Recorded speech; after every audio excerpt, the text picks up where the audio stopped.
Hindi ako makalad ng 8 days. Baban ako. Akala ko video. Hindi, nag-video lang ako eh.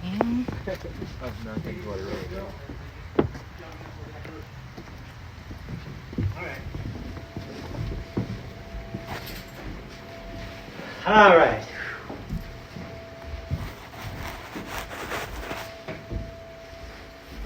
Take a picture of the stuff.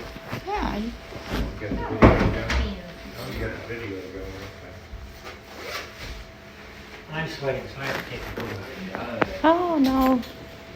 I'm cold. Welcome to Michigan. It's All right, now this is the home of John and Betsy White. They were James White's parents. Now they raised a family of 9 out in the state of Maine.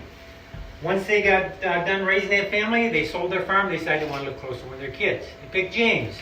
James John White's house was right directly across the road there. Now John and Betsy first moved here, though this house was not ready for them yet. So James White put that lower right-hand room in that house over there so they could move in there while this home was being finished. Later on, Ellen White's parents, the Harmons, moved here. They used to have a house up in the corner. It's not there anymore. Their house wasn't done either. So then they lived in that same room.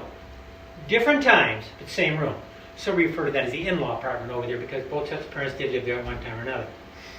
Now, John and Betsy first moved here. Also, they were not Seventh-day Adventists. In fact, John here had been a deacon in Sunday churches for over 40 years.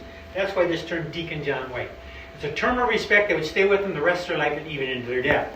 If you go out to Oak Hill Cemetery and you find his grave, you're going to find it says D.E.A. John White in the tombstone for that Deacon John White.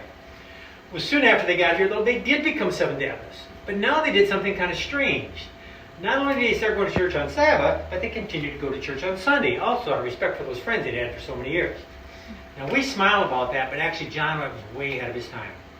See, back in those days, every day you did worship on, you had to work.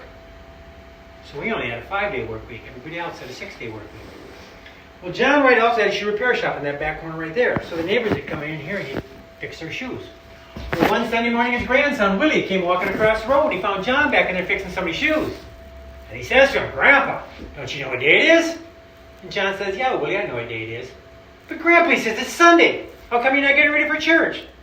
Well, John says, "Number one, it's 2 days of church in a week are just too much. Besides that, the Bible says to only keep 1 day holy. It only says to keep that 7th day holy." After that, John and Betsy only kept Saturdays holy. Now, Betsy White here, she died in January of 1871. John died in July of that same year. I've had people ask me what they died from. I'm not really sure, but looking at John's picture, maybe sucking on lemons. Have you ever seen such a sour look on anybody's face in all your life? It looks pretty sour-faced, doesn't it? Yeah. Now, I understand it did take as long as a minute for a picture to take, and it was easier to hold a frown than a smile, but I think John took the extreme in that picture right there. Either that or it was no teeth there. Could have been that too. Good thing. All right, now this house was the first house that Adventist Heritage Ministry bought 41 years ago. When we got it back, it had a bunch of new additions onto it. We've taken all the new additions off. So what you're seeing here is part of the original house. We have lifted it up and put a new basement underneath it. That's why we got the plywood on the floor. We haven't put our flooring down yet. And where the ramp is there, we're missing our dining room and kitchen, which have never been put on here in 41 years. So this house is still a work in progress. Right behind this young lady up, those are the steps that be going to the one bedroom. It's upstairs right here. Behind that young man right there is where the pantry is going to be once this house is finished. So hopefully this building will be done. We just got money approved for it, so now it's just a matter of getting it done. All right. What we're going to do is we're going to exit this house here. We're going to cross Wood Street, which is right behind me. Wood Street right there is the functioning street. We as pedestrians know we have the right of way. Some of my neighbors with the cars, they're not quite so sure of that. So if we see a car coming, we are going to stop, make sure it stops or it stops, or goes by. And we're going to go to the building behind James John White's house.